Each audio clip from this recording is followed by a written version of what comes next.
მოგმართავთ ყველას საქართველოში მყოფებს და გაბნეულებს მთელი მსოფლიოს მასშტაბით, რადგან კაი ცხოვრებას არ გამოუწვევია თქვენი ასე დაგსასვა და სამშობლოდან გადახვეწა.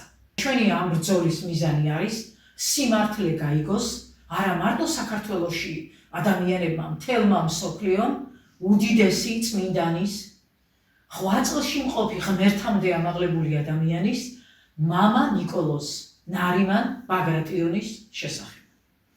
როგორც იცით, ჩვენ საპატრიარქოს მოვთხოვეთ პასუხი 7 სექტემბერს ჩაბარებული წერილის საპასუხოდ, რომელიც იყო უშუალოდ მამა ნიკოლოზის მითითებებიდან და ჩანაწერებიდან აღებული.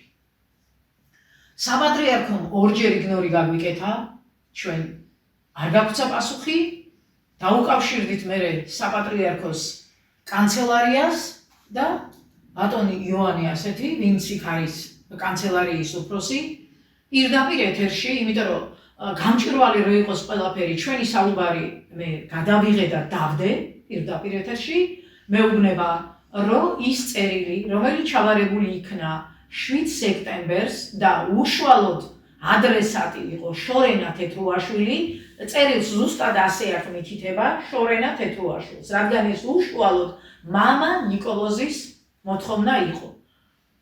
მითხრა ასეთი რამ, რომელიც გესმოდათ, მაგრამ უნდა გავიმეორო, რომ ეს წერილი ამოიღეს და ხელიდან ხელში გადასცეს შორენა თეთრუაშვილს. ასე რომ შორენა თეთრუაშვილი ვერ იტყვის, რომ არ იცის წერილის შინაარსი, ან მას არ მიუღია ეს კორესპონდენცია, არ გადაუციათ მისთვის. ჩემი ტელეფონის ნომერი ჩაინიშნეს და დაგირეკავთ აუცილებლად იყო ეს პასუხი. მე რადგან გამოცდილება მაქვს, რას ნიშნავს საპატრიარქოში წერილებზე პასუხის გაცემა და წლობით არ სცემენ პასუხს, ვფიქრობ, გონივრული ეჭვი მაქვს, რომ ამ წუთშიც ასეთ ფაქტთან მაქვს საქმე. ამიტომ მივმართავთ დღეს პირდაპირ შორენა თეთრუაშვილს და ზოგადად საპატრიარქოს სამდივნოს, რომ ასე არ გაგრძელდება და ჩვენ განუსაზღვრელი დროით არ მივცემთ საშუალებას, რომ რეაგირება არ მოხდეს ამ წერილზე, რადგან დრო არ ითმენს. ჩვენ ვიცით, რომ პატრიარქი ამ წუთში თავის მოვალეობას ვერ ასრულებს, სრული ამ სიტყვის მნიშვნელობით და ვიღაცებს აწყობთ, რა სიტუაციაც აქვთ მორგებული ამ წუთში, ეს თავიანთ სასარგებლოდ დიდხანს გაჭიმონ დრო და სიმართლე არ უთხრან ხალხს. უნდა ამცნონ ხალხს საჯაროდ. აქ არ არის ჩვენ რო შეხვედრას ვითხოვთ თეთრუაშვილთან, ეს კულისებში მოხდეს. თორე კულისებში ჩვენ უკვე შემოგვტავას ეს შეხვედრა.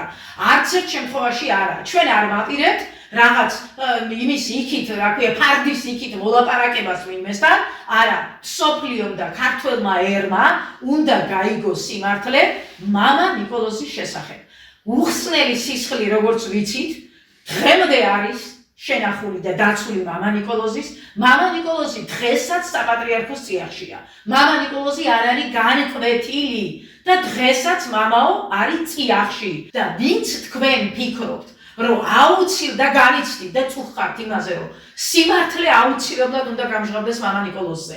არ შეიძლება ვამბობ კიდევაც ამხელა წმინდანი ყავდეს ქვეყანას და იყოს ამ დღეში გაცილებით უარეში ვიქნებით, თუ წმინდანი ამ დღეში გვეყოლება. სიმართლე უნდა გამჟღავნდეს და ნებისმიერი პრობლემა კიდევ ამბობ ვიღაცები რო იძახიან ცალ-ცალკე, ეს პრობლემაა და თუნდაც ის მე ამდენი წელია გამოსახლებას ვერ ვწვი, არაფერი არ ექნებოდა ეს. მადლით მოსილი ღმერთამდე აღწეული პატრიარქი რო ყოლოდა ქვეყანას. არაფრით არ დაუშვებდა აი ეს დრაკონული კაცი ჭამია სატანის მიერი კანონები ყოფილიყო ჩვენ ქვეყანაში. როცა მამა ნიკოლოზი თვითონ ითხოვს, რომ არქივებიდან იქნას მოძიებული ყველა მასალა მის მიმართ და ბაგრატიონს თვითონ რო იძახის, ესე იგი არის ამის დამადასტურებელი დოკუმენტაცია და კეთილინებოს ქალბატონმა შორენა თეთრუაშვილმა კიდევაც უკვე მივმართავდა მეუბნები. ქალბატონო შორენა თეთრუაშვილო, უკვე დროის გაჭიმვა თქვენ არ გამოგივათ. 9 თებერვალს დილის 12 საათზე ისევ ვიკრიბებით საპატრიარქოსთან. ერთადერთი მოთხოვნით გაასაჯაროოს საპატრიარქომ. ყველა მასალა მამა ნიკოლოსთან მიმართებაშია. რას ფიქრობენ, რა დამოკიდებულება აქვს და ცოცხალი წმინდანი, რომლის უხრწნელი სისხლი დღემდე შენახულია, რომელიც დღემდე საპატრიარქოს წიაღშია და თვითონ გასცეს მოწმობები, ხო? რა აზრის არიან, როცა ვხედავთ დღეს უკვე ახალი პატრიარქის დასახელების დრო დადგა. რადგან კიდევაც ვამბობ, პატრიარქი უკვე ვერ ასრულებს თავის უფლება-მოვალეობას. ვერ ასრულებს. ეს ყველასთვის ნათელია და ცხადია. და ამიტომ ვიმეორებ 9 თებერვალს 12 საათზე ვისაც გაწუხებთ გტკივათ და გინდათ ამ ქვეყნის გადარჩენა უნდა მოვითხოვოთ სიმართლის გამჟღავნება რადგან ქრისტიანობა ეს არის რწმენა სიმართლის და ჩვენ სიმართლისთვის არ გამოვალ და არ მოვითხოვთ რომ საპატრიარქომ კეთილინებოს ვამბობ გადააბიჯონ პირად ამბიციებს და ქვეყნის დიდება უფალს და ქრისტეს სადარაჯოზე იმით დაგდნენ რომ ბოლოს სიმართლე მაინც თქვა